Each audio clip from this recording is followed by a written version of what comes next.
Hi, if you want it, work for it. It is only actions that bring results. Today is 5th of April 2022. Let us have a quick discussion of all these important topics. Rapid G K yesterday questions के answers हैं। First Portuguese governor in India था Francisco de Almeida. Reform the recruitment of Indian civil services. इस reform के लिए आई थी Macaulay committee in the year 1854। सत्यमेव जयते फ्रेज है from Mundaka Upanishad. Forward bloc Subhash Chandra Bose ji ने एस्टैब्लिश किया था, फॉर्म किया था after leaving Congress party in 1939। Governor general lord Cornwallis in 1793 introduce किया था permanent land revenue system in India. So these are answers of yesterday's questions. आज के सवाल हैं, in which Indian state is the Bannerghatta national park situated? Fulkari. Fulkari is a famous embroidery of which Indian state? Where is the Federation of Indian Chambers of Commerce and Industry, FICCI, headquartered? Syama Tunnel, इसका नाम अभी change हुआ है। Syama Tunnel is located in which part of India? Council of Ministers is collectively responsible to which house of the parliament? So these are 5 questions for today. आज की vocabulary है steadfast. Steadfast मतलब होता है लगातार, इन a resolutely और dutifully firm and unwavering manner. Stutter, stutter मतलब होता है stammer, talk with continued involuntary repetition of sounds. Unbridled का मतलब होता है निरंकुश, अनकंट्रोल्ड, अनकंस्ट्रेन्ड। कॉन्फ्लैग्रेशन मतलब भीषण आग, ब्लेज, फ्लेम्स। इनंडेशन का मतलब होता है सैलाब, a great flow of water or of something that overwhelms. So these are vocabulary words for today. If you come across any other important word, write down that word along with its meaning in the comment section down below. आज 5th of April है और आज के ये 2 सवाल हैं। Cooperative federalism क्या होता है? What do you mean by this word cooperative federalism? Prepare a note on center state relations. Because Laxmikant में मैं देख रहा था हमने ऑलमोस्ट ये सारे टॉपिक से इन पे आंसर राइटिंग किया है। जनरल स्टडीज़ का जो रिवीजन सेशन था वहाँ मैंने ये सारे 1773 टू 1858 47 तक सारे एक्ट्स रिवाइज हो गए। Making of the constitution, features, preamble, citizenship, fundamental rights, ये सब कंप्लीट कर लिया है हमने। कल हमने अमेंडमेंट ऑफ द कॉन्स्टिट्यूशन भी देख लिया, बेसिक स्ट्रक्चर भी हो गया है ना। इसमें एक बहुत इंपॉर्टेंट टॉपिक है, वो है सेंटर स्टेट रिलेशंस। तो उसके लिए ये सवाल है सेंटर स्टेट रिलेशंस।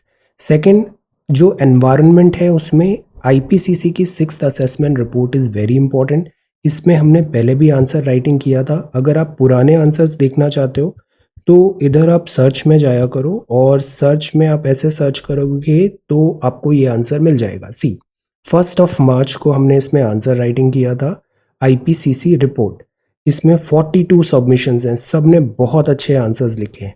अब आप क्या करो, ये जो था because IPCC is very important, इस रिपोर्ट को आप फिर से रिवाइज करो और इसमें एडिशनल पॉइंट्स क्या हैं वो इधर ऐड करके इसको फिर से रीसबमिट करो। और जिन्होंने ये आंसर नहीं लिखा है वो इस आंसर को ज़रूर प्रिपेयर करें बिकॉज इससे सवाल आएगा 6th IPCC report.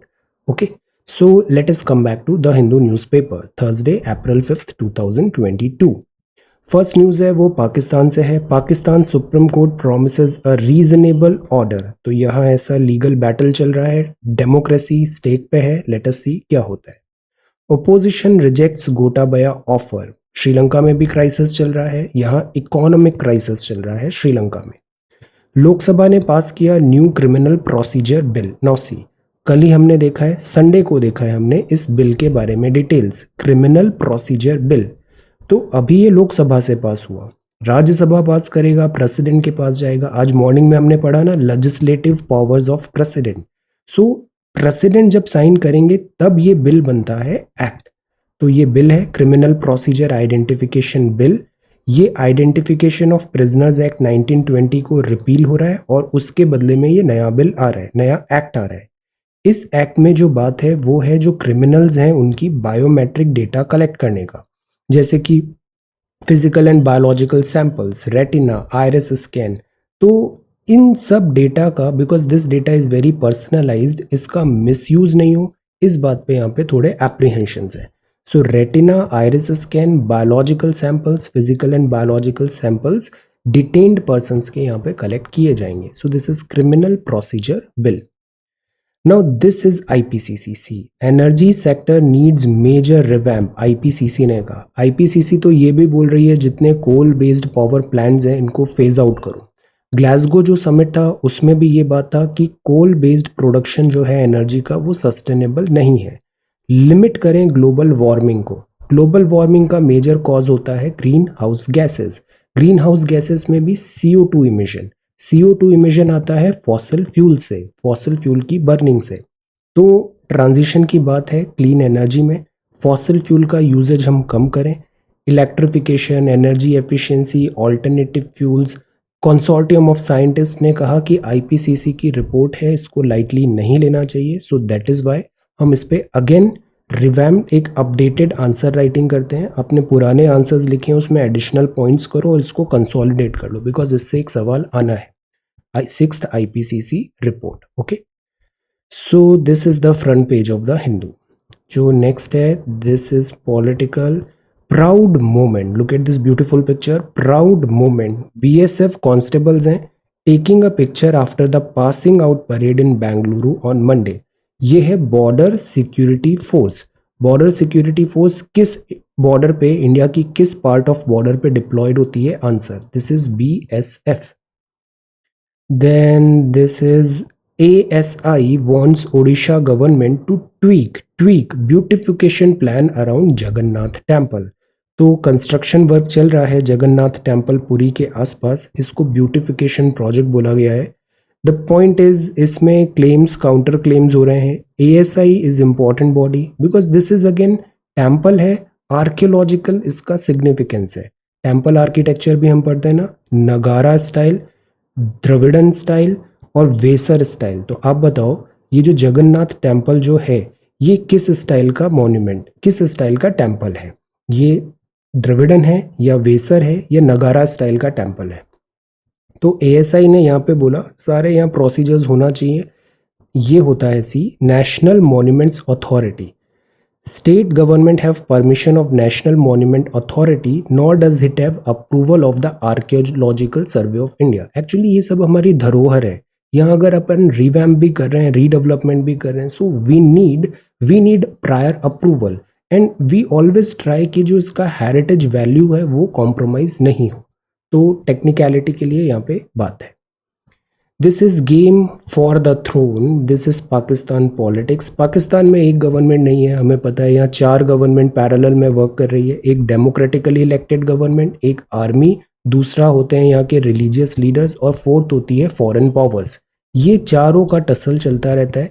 That is Y 75 years हो गए हैं बट पाकिस्तान में एक भी ऐसा प्राइम मिनिस्टर नहीं आया जिसने अपना 5 ईयर्स का टर्म कंप्लीट किया है. अक्सर यहाँ पे जो लीडर्स होते हैं उनके साथ दिस एंडिंग भी, उनके साथ दिस ट्रांजिशन भी करेक्ट नहीं होता है. So this is game for the throne. That is why यहाँ की जो डेमोक्रेसी है इसको बहुत वीक डेमोक्रेसी कहा जाता है. A pause to reflect. The government Bharat Biotech should strive for better communication on vaccine safety. WHO ने अभी एक इंस्पेक्शन किया और ये पाया March 14 to 22 में कि भारत बायोटेक में जो कोवैक्सिन बन रही है वहाँ पर गुड मैन्युफैक्चरिंग प्रोसेस में डेफिशिएंसी है. तो करेक्टिव एंड प्रिवेंशन एक्शन के लिए बोला बिकॉज वैक्सीन मैन्युफैक्चरिंग एक बहुत सीरियस वर्क होता है. इसमें बहुत फाइन ट्यूनिंग करनी पड़ती है. लैप्सेस का कोई भी चांस नहीं होना चाहिए बिकॉज वैक्सीनेशन में हम क्या कर रहे हैं, जैसे स्पेशली जो कोवैक्सिन है this is whole inactivated virus vaccination है. रिमेंबर हमने आंसर राइटिंग वैक्सीनेशन पे भी किया है. हमने डिफरेंट टाइप्स ऑफ वैक्सीनेशन देखा. mRNA क्या होता है, then we talked about this, जैसे भारत बायोटेक का इनएक्टिवेटेड वायरस. देन एक हमने पढ़ा अडीनो वायरस वाला Oxford Zeneca. These all are different types of vaccination. So this is again important. Science and technology में दिस वैक्सीनेशन इज इंपॉर्टेंट. अब problem ये है कि अगर बेस्ट प्रैक्टिसेस नहीं है तो कॉम्प्रोमाइज होता है. WHO ने फॉर टाइम बिंग इसका स्टॉपेज किया है, स्टॉप लगा दिया है यहाँ पे. This was not disclosed until much after the trial results were made public. Experts openly question the efficacy result. शुरुआत में दिस भारत बायोटेक का जो वैक्सीनेशन है कोवैक्सीन, इसके डिटेल नहीं आ रहे थे, रिजल्ट्स नहीं आ रहे थे, ट्रायल डेटा नहीं आ रहे थे, तो भी सवाल उठे थे। इसको emergency uses approval by this WHO में भी थोड़ा टाइम लगा है। Defining characteristics of a vaccine क्या होती है? Safety, safety comes first, safety profile. Acceptability is premised on its makers and the regulators. Transparency होना चाहिए। सी, ट्रांसपेरेंसी बहुत अच्छी पॉलिसी होती है, ट्रांसपेरेंट होना चाहिए। जो भी रिजल्ट्स आ रहे हैं, जो भी फाइंडिंग है, positive negative, be transparent, share it. Both the government and Bharat Biotech should strive for better public communication on those fronts। तो ये न्यूज़ है। Again this is too early to talk on this, let us wait यहाँ पे क्या होता है। ये जो बात है वो Ukraine peace runs through Delhi. See, Ukraine में अभी बहुत कुछ चल रहा है और इसमें बेटर है हम अभी कुछ कमेंट्स यहाँ पे नहीं पास करें। कल ही न्यूज़ आ रहा था, बहुत डिस्टर्बिंग न्यूज़ भी है, Russia and Ukraine and this. Let us just wait for MEA statements. और ये हमारे सिलेबस में भी हमारा जितना पार्ट था हमने कवर कर लिया। ब्लैक सी क्या है, रिवर्स कौन सी है, जियो पॉलिटिक्स क्या है, वर्ल्ड वॉर 2 देख लिया हमने, Ukraine Russia USSR disintegration, capitalism socialism देख लिया हमने। अब जस्ट लेट अस वेट, इस पे थोड़ी और क्लैरिटी आती है। अभी बहुत सारी चीज़ें फॉग ऑफ वॉर के अंदर है, लेट अस सी। ये आर्टिकल अभी पढ़ने के लिए है और वो है माइग्रेंट सपोर्ट। माइग्रेंट सपोर्ट, सी, कोविड-19 हुआ, आई रिमेंबर लॉकडाउन था 2 साल पहले, अभी 2 साल होने को आए हैं, और इसके बाद एक बहुत बड़ा क्राइसिस हुआ, माइग्रेंट वर्कर्स का क्राइसिस। अचानक लॉकडाउन हुआ, अनसर्टेनिटी हुआ, thousands and thousands of people हमने देखा रोड्स में उन्होंने ट्रैवल किया, हंड्रेड्स एंड किलोमीटर वो ट्रैवल वॉक करके घर जा रहे हैं, और समर का सीजन भी था। इस पूरे ने हमारे कॉन्शियस को पुश किया, गवर्नमेंट को भी पुश किया कि we should do something about this migrant worker crisis. Plus India में कुछ स्टेट्स हैं जहाँ पे पॉपुलेशन ज़्यादा है और जॉब्स कम है, स्पेशली ये जो गंगा बेल्ट का है, बिहार हुआ, यूपी हुआ, दिस वेस्ट बंगाल हुआ, यहाँ पॉपुलेशन ज़्यादा है एंड एम्प्लॉयमेंट अपॉर्चुनिटीज़ कम है, तो people tend to move forward. इसको बोला जाता है पुश फैक्टर्स, पुश फैक्टर्स।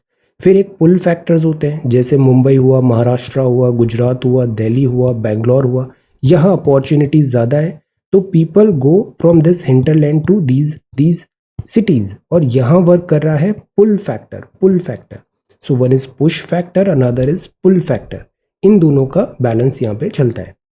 अब बात आई हंगर माइग्रेंट्स का जो क्राइसिस है, इसको हम कैसे डील करें। जैसे राशन कार्ड भी होता है, पहले ये था कि अगर बिहार में राशन कार्ड रजिस्टर्ड है तो आपको बिहार जाकर ही फेयर प्राइस शॉप से राशन लेना पड़ेगा। अब ऐसा नहीं है, उस one nation one ration card से ऑल ओवर इंडिया किसी भी फेयर प्राइस शॉप से आप अपना राशन क्लेम कर सकते हो। रेंटल हाउसिंग कॉम्प्लेक्सेस स्कीम भी बनाया, श्रम पोर्टल भी बनाया ताकि इनका बकायदा रजिस्ट्रेशन हो, बिकॉज गवर्नमेंट को भी डिफिकल्टी आया, इनके पास डेटा ही नहीं था, डेटा ही नहीं था कि कितने माइग्रेंट वर्कर्स हैं, तो नंबर्स नहीं है तो पॉलिसी फॉर्मुलेशन कैसे होगा। सो श्रम portal is for that. Migration एक पॉलिसी बनाने की भी बात है, तो ये हमने वर्क किया है सिंस 2020, जब लॉकडाउन एंड ऑल का क्राइसिस हमने देखा। अब बात है ग्राउंड से जो प्रॉब्लम्स है उसको करेक्ट करना भी जरूरी है। Policy path by offering adequate citizenship, accompanying social, economic and political rights देना जरूरी है इंटरनल माइग्रेंट्स को। सी, माइग्रेंट्स भी 2 टाइप के होते हैं, इंटरनल मतलब with in India, inter state, और एक होते हैं इंडिया से बाहर गए। जैसे बहुत सारे लोगों को अभी हमने रेस्क्यू किया यूक्रेन से, इससे पहले हमने से वंदे भारत हमने एक निकाला था मिशन, तो हमने कोविड-19 के अंतर्गत बहुत सारे लोगों को इंडिया वापस लेके आए। तो दिस इज अवर पॉलिसी। तो ये जो पॉलिसी है इसमें एक क्लैरिटी होना ज़रूरी है। रिपीटेड सर्वेज जो है उन्होंने बताया incomes of migrant households continue to be lower than pre pandemic level. Job loss हुआ और वापस वो जॉब वापस मिला नहीं है, और स्पेशली जो विमेन है, विमेन का जो जॉब लॉस हुआ है वो तो बिल्कुल नहीं मिला, तो विमेन अनएम्प्लॉयमेंट तो बहुत ज़्यादा बढ़ा है। Agenda of migrant inclusion has been to push to the periphery of our collective consciousness. So ये जो मुद्दा है इस बारे में एक हमें प्रॉपर एक अंडरस्टैंडिंग के साथ आगे बढ़ना ज़रूरी है। Now see, today third of the Nations workforce is mobile. India में अभी गिग इकोनॉमी भी आ रहा है, मोबिलिटी को एम्फेसिस किया जा रहा है। वर्क फ्रॉम होम ने जिस तरीके से हमें एक्सपोज किया है, इतना रिमोटली हम वर्क कर सकते हैं, तो बहुत सारे लोग अब मोबिलिटी को प्रेफर कर रहे हैं। माइग्रेंट फ्यूल क्रिटिकल सेक्टर्स करते हैं। माइग्रेंट्स जो हैं इन्हीं के कारण जो क्रिटिकल सेक्टर्स हैं जैसे manufacturing, construction, hospitality, logistics, commercial, agriculture, ये वर्क कर रहे हैं only and only because of migrant workers, man power, human resource के कारण। सो दैट इज वाई यहाँ पर एक प्रॉपर पॉलिसी होना जरूरी है। अब क्या होता है, इस मुद्दे को पॉलिटिसाइज भी किया होता है। जैसे ऑल दो वो बिहार का वर्कर है पर वोट तो वो बिहार में ही जाके डाल रहा है, तो वो बिहार की जो गवर्नमेंट है वो इस तरीके से पॉलिसी फॉर्मुलेशन करेगा बिकॉज वोट बैंक पॉलिटिक्स आ रहा है। प्लस जैसे ये वर्कर आ रहा है महाराष्ट्र में, अब महाराष्ट्र में तो ये वर्कर वोट डालेगा नहीं, तो महाराष्ट्र की गवर्नमेंट से है वो वहां के जो लोकल्स है उसको एम्फेसाइज करने की कोशिश करे। तो इस तरीके से ये पॉलिटिसाइज्ड हो रहा है। We must recognize that migration is a highly politicized phenomenon in India. Although voting का भी ऐसा नहीं है, अगर आप किसी जगह थोड़े ज़्यादा टाइम तक रह रहे हो तो आप वहाँ पे रजिस्टर करा सकते हो, there is no difficulty at all. But mobility इतनी होती है कि अक्सर जो माइग्रेंट वर्कर है ना वो नई जगह पे खुद को रजिस्टर कराने से बचते हैं। फॉर प्रैक्टिकल रीजंस वो सोचते हैं कि वापस जब वोट की बात आएगी हम अपने होम टाउन जाके वहीं वोट कास्ट करेंगे। तो ये उस कॉन्टेक्स्ट में है। डेस्टिनेशन स्टेट्स एक्सपीरियंस करते हैं tension between economic needs which require migrant worker, political needs होती है, नेटिविस्ट पॉलिसीज आती है। जैसे अभी हरियाणा में देखा हमने, बहुत सारा जॉब इन्होंने रिजर्व कर दिया लोकल हरियाणा पॉपुलेशन के लिए। तो इससे अब ये बात आया कि जो माइग्रेंट वर्कर्स हैं उनका क्या होगा। इससे डोमिसाइल का रिस्ट्रिक्शन हो जाता है एम्प्लॉयमेंट में, सोशल सिक्योरिटी में, तो इससे फ्रिक्शन होता है। और जो सेंडिंग स्टेट्स है जहाँ से बाहर गए हैं माइग्रेंट वर्कर, वो तो हाईली मोटिवेटेड होते हैं to serve their own people because ये उनका वोट बैंक है। तो इस तरीके से जो प्रॉपर पॉलिसी फॉर्मुलेशन होना चाहिए ताकि फ्री मूवमेंट हो पाए सारी लेबर एंड वर्क फोर्स का, वो नहीं हो पाता है। वाइड स्प्रेड सेडेंटरी बायस भी है, इन्फ्लुएंस होती है पॉलिसी। माइग्रेंट वर्कर्स जो हैं इनकी कंडीशंस है house hold economic security front पे नहीं आती है। ये कुछ पॉइंटर्स यहाँ पे दिए हैं कि पहला तो ये था कि ये पॉलिटिसाइज्ड है। दूसरा है, एक हमेशा से ये चलता है, दो larger category have long troubled policy maker, एक तो अनऑर्गेनाइज्ड और दूसरा अर्बन पुअर। अर्बन पुअर मतलब जैसे शहर है, शहर में भी गरीब है, ऐसा नहीं गरीब मतलब गांव, अर्बन पुअर भी है, अनऑर्गेनाइज्ड वर्कर भी है। आइडेंटिफिकेशन कैसे करोगे, this is problem number 2। Policy intervention होना चाहिए मेजर अर्बन डेस्टिनेशंस में भी, urban poor low income migrants के लिए भी। फिर माइग्रेंट्स जो होते हैं इनको फॉर्मलाइज करो। फॉर्मलाइज करने के लिए ही जैसे श्रम पोर्टल आया है, एक डेटा होगा, आपको एक रेगुलरिटी आएगी। माइग्रेशन जो पॉलिसी है ये पैरालाइज हो गया है, failure of official data sets नहीं है। Where is the data, data नहीं है तो पॉलिसी फॉर्मुलेशन नहीं होगा। ऐसे नंबर्स थाउजेंड्स ऑफ पीपल हमने रोड पे देखे बट डेटा ही नहीं है। डेटा नहीं है तो फिर माइग्रेंट्स का मूवमेंट ही डिस्कार्ड हो गया फर्स्ट प्लेस पे। So this is the thing, gaps हैं डेटा में, so we need data. Migration जो है ये स्ट्रक्चरल कंस्ट्रेंट्स हैं। तो सी दो सॉल्यूशन होते हैं, एक तो इमीडिएट सॉल्यूशन होता है जो ये हमने तुरंत बना लिए, श्रम पोर्टल बनाया, one rank this one ration one portal बनाया, लाइक दैट। अब हम जो फंडामेंटल इश्यूज हैं उसको भी एड्रेस करें कि जैसे बिहार हुआ, छत्तीसगढ़ हुआ, या फिर आपका से उड़ीसा हुआ, या फिर वेस्ट बंगाल हुआ, इधर डेवलपमेंट क्यों नहीं आ रहा है। अगर यहाँ पे भी सेम लेवल पे डेवलपमेंट आए, स्टेट्स के बीच में इतनी डिस्पैरिटी नहीं हो, तो हम हो सकता है माइग्रेंट क्राइसिस को, रूट कॉज को भी एड्रेस कर पाए। We need to work on this. तो इस तरीके से उड़ीसा प्लानिंग, उड़ीसा में भी बात चल रहा है, सेंटर का इसमें एक लीड रोल होगा। और पॉलिसी फॉर्मुलेशन का मतलब होता है नीति आयोग, इस पे भी आंसर राइटिंग कर लिया है। See we are so efficient, all you have to do is just match the pace and आपकी सारी जो रिक्वायरमेंट है इस एग्जाम से रिलेटेड वो कवर हो जाएगी और बहुत हॉलिस्टिकली होगी, जो एक्चुअली में वर्क होगा। नीति आयोग जो है ये माइग्रेंट वर्कर्स की पॉलिसी में डेटा लेके आता है, आर्टिकुलेट किया पॉलिसी। अभी ये ड्राफ्ट है, इसका कोई बिल आया नहीं है अभी। The idea is economic recovery हो रही है, इंक्लूसिव ग्रोथ को हम ध्यान दें, अर्जेंट पॉलिसी गोल्स बनाएं, माइग्रेशन पॉलिसी को एड्रेस करें, इस चीज में लकूना नहीं होना चाहिए। स्ट्रैटेजिक इनिशिएटिव्स हो, माइग्रेंट्स जो हैं इनका जो मूवमेंट है वो सीमलेस हो और इनके जो राइट्स हैं वो कॉम्प्रोमाइज नहीं हो, चाहे वो रिसीविंग स्टेट है, डेस्टिनेशन स्टेट है या सेंडिंग स्टेट है, दोनों जगह फ्रिक्शन नहीं होनी चाहिए। This should be the way forward. Migrant support, Better early than late. See, children on the autism spectrum who have been part of early intervention program have shown great progress. See, identification. सबसे important चीज होती है diagnosis. Diagnosis के बाद जो होता है identification, उसके बाद ट्रीटमेंट. ट्रीटमेंट से ये सारी चीजें हम काफी हद तक इजी बना सकते हैं. सो ऑटिज्म के बारे में भी अवेयरनेस होना, स्प्रेड कराना जरूरी होता है. Better early than late.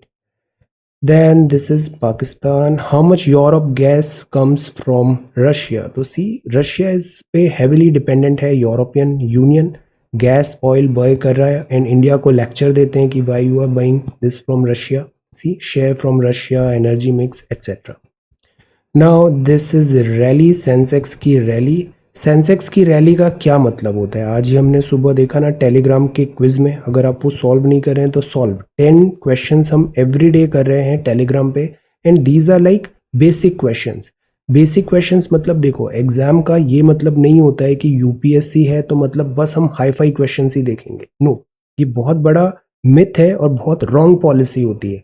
Most of the students I see they are trying to do fancy things. ये फैंसी थिंग्स 20% से ज़्यादा नहीं आएगी पेपर में, 25% से ज़्यादा नहीं आएगी.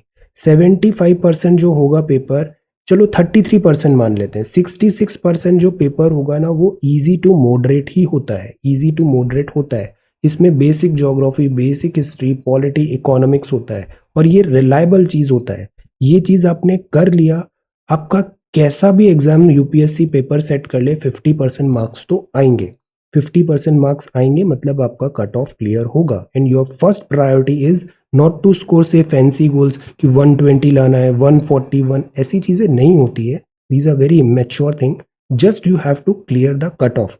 और जो पेपर होता है वो मेरिट के हिसाब से होता है, ऐसे प्री कंसीव्ड नोशन से नहीं खेला जाता. ओके, सो आप बेसिक्स करो. टेलीग्राम पे जो एमसीक्यूज है उनको भी ट्राई टू सॉल्व और रेगुलरिटी रखो, डिसिप्लिन रखो. ये चीज़ ज़्यादा काम आएगी आपके. तो दिस इज दैट. जैसे ये रैली है, सेंसेक्स का रैली हुआ, इसमें कुछ लिस्टेड कंपनीज है बीएसए की, उनके नंबर्स के हिसाब से जो सेंसेक्स है वो अप डाउन होता है. एचडीएफसी और एचडीएफसी बैंक का यहाँ मर्जर हुआ. 2 डेकेड हाई टर्की का इन्फ्लेशन है 61%. Carving new borders and Musk, Twitter ने, एलॉन मस्क ने 9.2% स्टेक ले लिया है ट्विटर में. जैक डॉर्सी से ज़्यादा अब एलॉन मस्क का हो गया, फाउंडर्स से भी ज़्यादा. Trip funds for athletics. ये न्यूज़ इंपॉर्टेंट है, इसका पूरा स्क्रीनशॉट मैंने बना दिया है और ये पीडीएफ भी, मैं पीडीएफ वर्क इम्प्रूव कर रहा हूँ. मैं बहुत स्पीड से सारी पीडीएफ शेयर करूँगा. 15 अप्रैल के पहले पहले सारा कंटेंट मैं आपसे शेयर कर दूंगा जो ज़रूरी है एग्जाम में पढ़ने का. ओके, कुछ और अच्छी पीडीएफ्स भी हैं, वो भी मैं जो प्रीलिम्स 2022 बैच है उसमें मैं मेल कर दूंगा अच्छे से. Okay, so this is India Australia trade agreement. See, ये अगेन इंपॉर्टेंट है. अभी क्या हुआ? इकोनॉमिक कोऑपरेशन ट्रेड अग्रीमेंट हुआ, ECTA. ECTA में क्या हुआ? ऑस्ट्रेलिया के साथ हमारा ट्रेड अग्रीमेंट हो रहा है तो movements of goods and services easy होगा. Movement of goods and services easy होगा.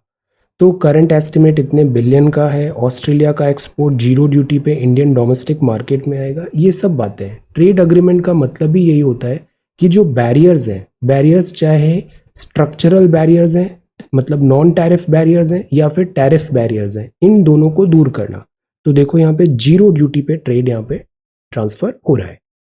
मेन फीचर्स क्या हैं? ECTA is guided by a preamble. Multiple sections होंगे यहाँ पे और डिप्लोमेटिक टाइज भी ओवरऑल ट्रेड को बढ़ाएंगे. अब जैसे इंडिया ओपन होगा, wide range of alcoholic, Australia की बियर, अल्कोहल एट्सेट्रा काफ़ी फेमस है, वो इंडिया में आएगा. इसमें गुड्स एक्सपोर्ट भी है, रूल्स ऑफ ओरिजिन भी होगा ताकि एंटी डंपिंग मेजर्स नहीं हो. एंटी डंपिंग क्या होता है कि आपने बहुत सस्ते में अपना माल किसी दूसरे कंट्री में भेज दिया तो वहाँ का डोमेस्टिक मार्केट क्रैश हो जाएगा. This is anti dumping. Dumping होता है और इसको रोकने के लिए एंटी डंपिंग होती है. तो रूल्स ऑफ ओरिजिन होगा कि ये एक्चुअली कहाँ से ओरिजिन हुआ है कंटेंट. ये जो अल्कोहल भी है तो ये कहाँ से ओरिजिन हुआ है, रूल्स ऑफ ओरिजिन. अदरवाइज क्या करता है चाइना, बड़ा स्मार्ट करना, क्लेवर एक्ट करता है. चाइना अपना सामान भेजता है सिंगापुर और सिंगापुर से इंडिया रीरूट करने की कोशिश करता है. तो इससे हमने लाए थे, फिर इसको काउंटर करने के लिए रूल्स ऑफ ओरिजिन की, वो गुड्स कहाँ से ओरिजिन हुआ था उसका हम ध्यान रखें. कॉमर्स मिनिस्ट्री ने ये बताया. अब ऑस्ट्रेलिया को क्या क्या एक्सेस मिलेगा? ऑस्ट्रेलिया को एक्सेस मिलेगा से पोटैटो, लेंटिल्स, मीट प्रोडक्ट्स, फिर कुछ कैविएट्स भी हैं इसमें. बोवाइन मीट जो है वो, कैवियट्स मतलब कुछ इसमें रिस्ट्रिक्शंस भी होंगे, इतना इजी एक्सेस भी नहीं होगा, टर्म्स एंड कंडीशंस होगी। मशीनरी वो सेंड कर पाएगा, फूड प्रोसेसिंग दे पाएगा, ये सब ऑस्ट्रेलिया को एक्सेस मिलेगा। देन इंडिया को भी एक्सेस मिलेगा ऑस्ट्रेलिया के मार्केट का, जैसे हमारी जो जेम्स एंड ज्वेलरी है, टेक्सटाइल है, leather, footwear, furniture, food engineering product, medical devices, automobile, ये सारा लेबर इंटेंसिव है और इंडिया के पास ह्यूमन रिसोर्स की कमी तो है नहीं, तो ये सारी चीज़ें हमको ऑस्ट्रेलियन मार्केट में सेंड करने का पूरा राइट मिल जाएगा और इससे हमारा एक्सपोर्ट बूस्ट होगा। India will also allow Australia to export raw materials under preferential term like coal and mineral ores. Australia में कोल बहुत है तो वो भी इंडिया में आ पाएगा। सो ये सारी चीज़ें हैं। सर्विसेज सेक्टर में भी यहाँ पे बात है, सर्विसेज में भी रेसिप्रोकल बेसिस में अग्रीमेंट्स होंगे, जैसे आईटी हुआ, आईटीएस हुआ, ऑडियो विजुअल सर्विसेज हुए, योगा टीचर्स हुए, इंडियन शेफ हुए, इन सबको एक्सेस मिलेगा ऑस्ट्रेलिया। एजुकेशन भी ऑस्ट्रेलिया में अब ज़्यादा कन्वीनियंट होने वाला है। फार्माक्यूटिकल सेक्टर देखें तो उसमें इंडिया को बेनिफिट मिलेगा। इंडिया क्योंकि फार्मेसी ऑफ द वर्ल्ड बोलते हैं, हम एक्सपोर्ट कर पाएंगे अपने products, plants, plant product, animal product, ये सारी चीज़ें एक्सपोर्ट हो पाएगी। डिस्प्यूट सेटल मैकेनिज्म भी होगा, अगर कोई डिफिकल्टी आ रही है या फिर नियम फॉलो नहीं हो रहे हैं तो dispute settlement mechanism in place 13.5 में। ओरिजिन इसलिए किया गया है ताकि इस पूरे जो बायलैटरल है ट्रैक, जो ट्रेड का पैक्ट है, इसका मिसयूज नहीं हो। ये मोटे मोटे कुछ बातें हैं जो ECTA में हुआ है। अभी लेटेस्ट वेट, इसको ग्रेजुअली समझते हैं, इसमें अभी एक और बहुत अच्छा आर्टिकल आने वाला है, east India Australia trade agreement, India Australia trade agreement. तो फिलहाल के लिए अभी ECTA साइन हुआ है, 45-50 बिलियन 5 साल में ट्रेड होगा। ऑस्ट्रेलिया को अपॉर्चुनिटी मिलेगी, वहाँ का एग्रीकल्चर एट्सेट्रा इंडिया में एक्सपोर्ट कर सकता है। इंडिया को भी कुछ यहाँ पे मेडिसिन एट्सेट्रा अप्रूवल होगा ऑस्ट्रेलिया में एक्सपोर्ट करना, म्यूचुअल विन विन करने की कोशिश होगी। सो दिस इज ECTA। ये है आफ्सपा। आफ्सपा में जो बेसिक्स है वो हमने पहले भी देख रखा है, इस पे आंसर राइटिंग भी किया है। आफ्सपा का बेसिक ये होता है, armed force special power act. Armed forces हैं, जैसे आर्मी हुआ या फिर CRPF भी हुआ, इनको कुछ स्पेशल पावर दिए जाते हैं कुछ एरिया में जो डिस्टर्ब्ड एरिया है। मिनिस्ट्री ऑफ होम अफेयर्स ने अभी अनाउंसमेंट किया, रिडक्शन हो रहा है डिस्टर्ब्ड एरिया आफ्सपा में। कहाँ? असम, मणिपुर, नागालैंड में फ्रॉम अप्रैल 1। तो ये जो एरिया होते हैं डिस्टर्ब्ड एरिया, अगर एक बार डिफाइंड है तो ऐसा नहीं कि वो हमेशा डिस्टर्ब होंगे, उनका स्टेटस चेंज होता रहता है। पीपल वर डिमांडिंग कि अब ये एरिया डिस्टर्ब नहीं है तो इनको डिस्टर्ब्ड एरिया से हटाओ। प्लस आफ्सपा में जो स्पेशल पावर दिया है, तो स्पेशल पावर का अगर मिसयूज हो रहा है तो वहाँ अकाउंटेबिलिटी सेट करो। ये जो आफ्सपा है 1942 ब्रिटिश कॉलोनियल गवर्नमेंट ने इंट्रोड्यूस किया था क्विट इंडिया मूवमेंट को सप्रेस करने के लिए एक ऑर्डिनेंस के थ्रू। फिर इसको आगे कंटिन्यू किया गया, जैसे 1958 में आया आर्म्ड फोर्स असम और मणिपुर का स्पेशल पावर एक्ट। फिर ऐसे करके और भी राज्यों में आफ्सपा लगा। डिस्टर्ब्ड एरिया जो था वो डिक्लेयर होता और वहाँ पे आफ्सपा लगता, बिकॉज फौज का भी रीज़न होता है कि अगर यहाँ इतना डिस्टर्ब्ड है, आप आइडेंटिफाई नहीं कर पा रहे हो, बहुत ज़्यादा हॉस्टाइल सिचुएशन है, तो फोर्सेस हमारी कैसे वर्क करेगी? उनको कुछ स्पेशल इम्यूनिटी, स्पेशल पावर्स देना पड़ेगा, बूस्टर्स देने पड़ेंगे। सो उस बिहाफ में आफ्सपा आया। सेक्शन 3 था आफ्सपा का, ये एम्पावर करता है governor of a state, administer of UT को, गवर्नर और एडमिनिस्ट्रेटर ऑफ यूटी को टू डिक्लेयर डिस्टर्ब्ड एरिया और एक ऑफिशियल नोटिफिकेशन गजट में निकाल के उसको बता दे कि ये डिस्टर्ब्ड एरिया है। गवर्नर या फिर एडमिनिस्ट्रेटर ऑफ यूटी कर सकता है। यहाँ आर्म्ड फोर्सेस का डिप्लॉय हो पाएगा to aid the civil powers. Government considered an area disturbed अगर वहाँ पे थ्रेट है पब्लिक पीस और ट्रैंक्विलिटी का, डिफरेंस और डिस्प्यूट्स है between member of different religious, racial, language, regional groups और कास्ट और कम्युनिटी, मतलब वायलेंस जैसी सिचुएशन है तो उसको डिस्टर्ब्ड डिक्लेयर कर दो। डिस्टर्ब डिक्लेयर करो और वहाँ पे फौज लगा दो। The act is set to give unbridled power to the armed forces and Central Armed Police Forces CAPF, फौज को, जो यहाँ पे डिप्लॉयड है, बिकॉज फौज भी बोल रही है इतना डिफिकल्ट एरिया है तो एक्स्ट्रा पावर चाहिए। अब ये पावर क्या है? To kill anyone acting in contravention of the law, fire भी ओपन कर सकते हैं, अरेस्ट कर सकते हैं, सर्च कर सकते हैं किसी भी प्रेमाइसेस को बिना वारंट के। प्रोटेक्शन मिलता है इनको from prosecution and legal suits से without the central government sanction. मतलब फौज को फायर ओपन कर सकती है, सर्च कर सकती है प्रीमाइसेस, अरेस्ट कर सकती है, प्रोसिक्यूशन से भी प्रोटेक्शन मिला है, कोई वारंट नहीं है फिर भी ये सर्च एंड प्रीमाइसेस कर सकती है, ऐसा स्पेशल पावर दिया है। अब ये स्पेशल पावर तो गुडविल में दिया है कि फौज इसका प्रॉपर यूटिलाइज करेगी और जो अनटूवर्ड पीपल हैं, चाहे वो टेररिज्म है या डिस्टर्बेंस जो हो रहा है, उसको न्यूट्रलाइज करेगी। बट एट टाइम्स इसका मिसयूज देखने को मिला है स्पेशल पावर का। सो दैट इज वाई इस पे सवाल उठते हैं। Non commission officer any other person equivalent rank in arm force जो है can for the maintenance of public order fire भी ओपन कर सकता है जब आफ्सपा अगर वहाँ पे है, तो ये भी एक चीज़ है। ड्यू वार्निंग के बाद सिचुएशन जो है पीरियोडिकली एक्सटेंशन ऑफ आफ्सपा की रिव्यू की जाती है और अब फिलहाल के लिए ये कुछ एरिया में कम किया जाए। आफ्सपा के दो पहलू होते हैं। फौज का स्टैंडर्ड ये है, आइडिया ये है कि स्पेशल पावर चाहिए to operate in special places, special disturbed areas. Plus दूसरा जो सिविलियंस हैं ये बोलते हैं इधर ह्यूमैनिटेरियन वैल्यूज का ग्रॉस वायलेशन हो रहा है, दिस इज नॉट राइट। तो यहाँ बैलेंस एस्टैब्लिश करना जरूरी है और अगर रॉन्ग डूइंग होती है बाय फोर्सेस तो यहाँ अकाउंटेबिलिटी सेट कराना भी बहुत जरूरी है। देन ये caste hierarchies and migration pattern है। नो योर इंग्लिश में आज हम शेल और विल का यूजेज देखते हैं। सी शेल एंड विल। तो जैसे डिफरेंस क्या होगा, जैसे फर्स्ट पर्सन सिंगुलर है एंड प्लूरल शेल है, एक्सप्रेस कर रहे हैं फ्यूचर टाइम। आई सिंगुलर है और वी क्या है, प्लूरल है। तो हम ऐसे बोलेंगे I shall leave for Madras next week, we shall meet him tomorrow, future time बता रहे हैं। We shall go there next Monday. In all these shall is use to express future time, मतलब अगले हफ्ते जाएंगे, टुमारो जाएंगे, नेक्स्ट मंडे जाएंगे। Second and third person में you use shall to express a command. तो देखो यहाँ फर्स्ट पर्सन था, आई क्या है, फर्स्ट पर्सन खुद के बारे में, वी मतलब हम दोनों खुद के बारे में। तो यहाँ फ्यूचर के बारे में बता रहे हो जब आप शेल यूज कर रहे हो कि I shall leave for Madras next week. But जब शेल थर्ड पर्सन के लिए हो रहा है, second and third person, then this is command. You shall not steal, you shall get a promotion, you shall not go, you shall obey him, you shall come here and he shall go. So this is command. अब will क्या होता है, will भी future बताता है second और third में भी। will जो है वो सेकेंड और थर्ड में भी फ्यूचर बता रहा है। he will come back, वो आ जाएगा। they will do the work, she will leave at 7 PM like that. First person में will एक्सप्रेस करता है willingness और promise, जैसे I will meet him, we will do all that we can, I will try। तो ये difference आ जाता है will में और शेल में कि फर्स्ट पर्सन के साथ यूज हुआ या सेकेंड एंड थर्ड के साथ यूज। तो जो डिस्टिंक्शन है फर्स्ट पर्सन में आई एंड वी में ऑब्जर्व्ड है by very few writers speakers these days, दोनों इंटरचेंजेबली यूज होता है।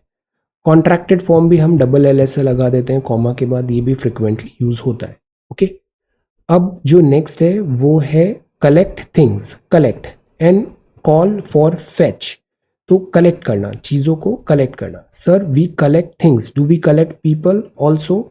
The other day you said I could come and collect you around 12, so it's a good question. We collect things, collect जो है वो भी कई बार हम यूज़ कर सकते हैं कॉल और फेच। तो ऐसा रिस्ट्रिक्टेड नहीं है, हम एट टाइम्स इसे यूज़ कर सकते हैं, बट इसमें डिसरेस्पेक्ट नहीं है पीपल के लिए भी। अब एस्टिमेट एंड एस्टिमेशन में क्या होता है, एस्टिमेट जो होता है आपको एक अप्रॉक्सीमेट कैलकुलेशन बताना है।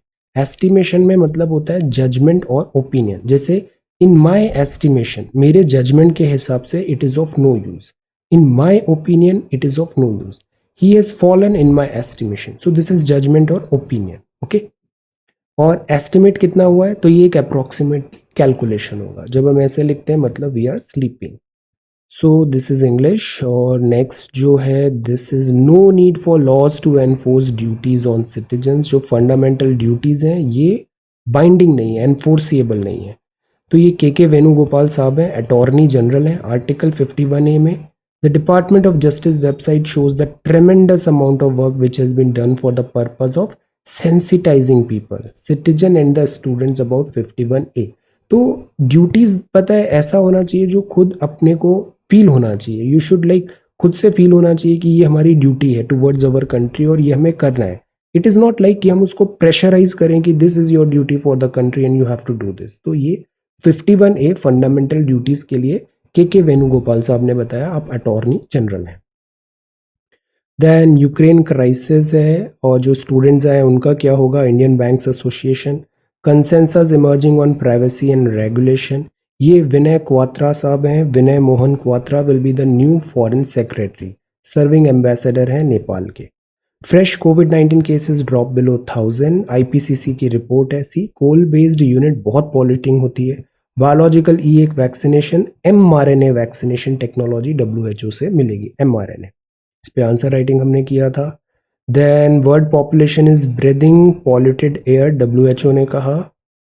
पेरेंट एचडीएफसी, अब से ये मर्जर हो गया एचडीएफसी और एक बना एचडीएफसी बैंक। ये एचडीएफसी बैंक बहुत बड़ा हो गया, तो अब जो पेरेंट एचडीएफसी है वो एचडीएफसी बैंक में मर्ज हो रहा है। Parent HDFC to merge with HDFC bank. जैसे टाटा में भी जो टीसीएस है वो बहुत बड़ा ग्रो हो गया है, तो ऐसी बात है mergers and all. Manufacturing slow हुआ है 6 मंथ लो परचेजिंग मैनेजर इंडेक्स के हिसाब से। सी कितना नंबर आया? 54 आया। पिछले बार 54.9 था। ग्रेटर देन 50 है, इसका मतलब एक्सपेंशन हो रहा है, बट नंबर कम हुआ, 54.9 टू 54 हो गया, नॉट गुड। तो inflation worries impact confidence. Purchasing manager index है ना, ये एक बेटर इंडिकेटर होता है इकोनॉमिक हेल्थ का। बिकॉज परचेजिंग मैनेजर इंडेक्स क्या होता है, जो सर्विसेज हैं, गुड्स हैं, उधर वो किस तरीके से अपने सामान को खरीद रहे हैं, रॉ मटेरियल एटसेट्रा को, to expand their business, expand their capacity. ये ग्रेटर देन 50 आ रहा है, मतलब they all are expecting increase in this boom का, वो एक्सपेक्ट कर रहे हैं इकोनॉमिक एक्टिविटी बढ़ेगी। अगर ये लेस देन 50 आ रहा है, मतलब दे आर लाइक यहाँ रेसेशन जैसा हो रहा है, वो इकोनॉमिक एक्टिविटी सबड्यूड है। तो ये नंबर कम होना, ऑल्दो एक्सपैंडिंग कैटेगरी में, एक्सपांशन कैटेगरी में, बट नंबर कम होना not right. IHS market imports zoom हुआ 55%, record $610 billion, very nice. Palm oil imports जम, मस्क ने 9% स्टेक्स ले लिए हैं ट्विटर में। Hospitality travel saw job gains, और ये है this sports news. So this is the Hindu newspaper. आज के केवल 2 ही सवाल हैं, cooperative federalism and 6th IPCC report. So thank you so much for watching this video. Take care, study well and be safe.